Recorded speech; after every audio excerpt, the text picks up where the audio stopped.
আসসালামু আলাইকুম ওয়া রাহমাতুল্লাহি ওয়া বারাকাতুহু। আলহামদুলিল্লাহ ওয়াসসালাতু ওয়াসসালামু আলা রাসূলিল্লাহ ওয়া আলা আলিহি ওয়া আসহাবিহি ওয়া বারিক ওয়া সাল্লিম তাসলিমান কাসীরান কাসীরা। আম্মা বাদ। এখন যে বিষয়বস্তুর উপর আলোচনা হবে বা হাদিস পড়া হবে সেটা হচ্ছে খোলা জায়গায় গোসল করা, শরিয়তের দৃষ্টান্ত এবং তার ফায়সালা। আমরা এই সমস্ত জিনিস কেয়ারই করি। একটা পুরুষের জন্য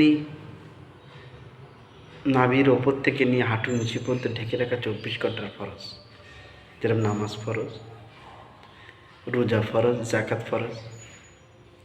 একটা মহিলার জন্য মাথার চুল থেকে নিয়ে পায়ের ঘাট পর্যন্ত হাতের 2 কবজি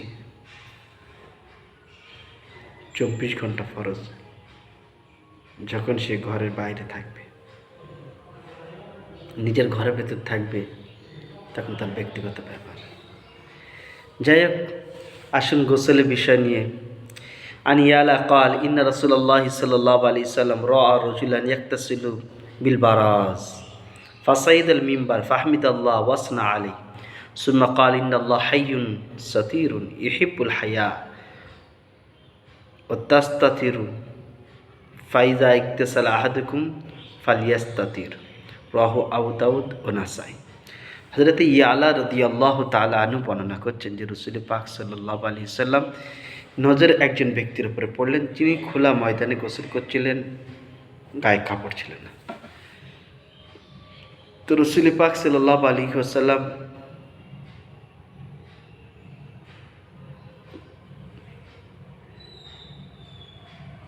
মুনাসিব সময় খুতবা, মিম্বারে খুতবা দিলেন এবং নিজের মামুল মোতাবেক আল্লাহ তাআলা প্রশংসা এবং আল্লাহ তাআলা সানা তারিফ করলেন। তারপরে বললেন যে আল্লাহ তাআলা নিজে হায়াওয়ালা, আর তিনি ঢাকাঢুকুকে পছন্দ করেন।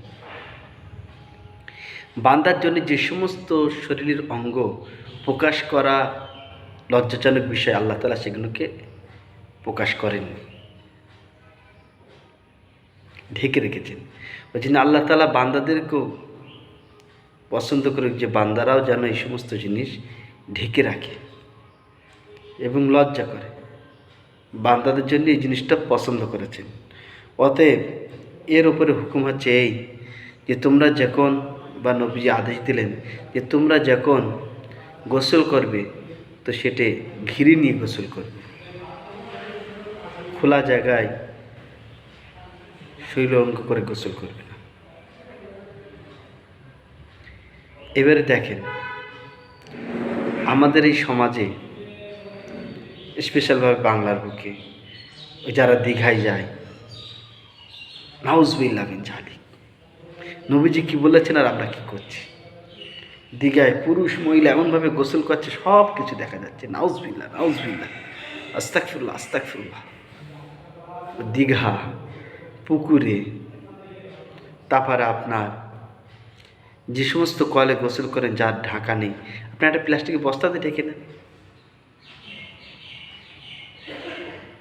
আপনি পাকাঠিতে ঢেকে নেন, ঘি দিয়ে নেন। শরীয়তের আদেশ যে আপনার গোসল করবেন করেন, কিন্তু পর্দার সাথে গোসল করেন, অর্থাৎ ঘিরে নেন, সেখানে কোনো মানুষের যেন চোখ না যায়। কেন আপনার শরীরের সমস্ত অংশই ডলতে হবে, কচলাতে হবে, পানি দিতে হবে।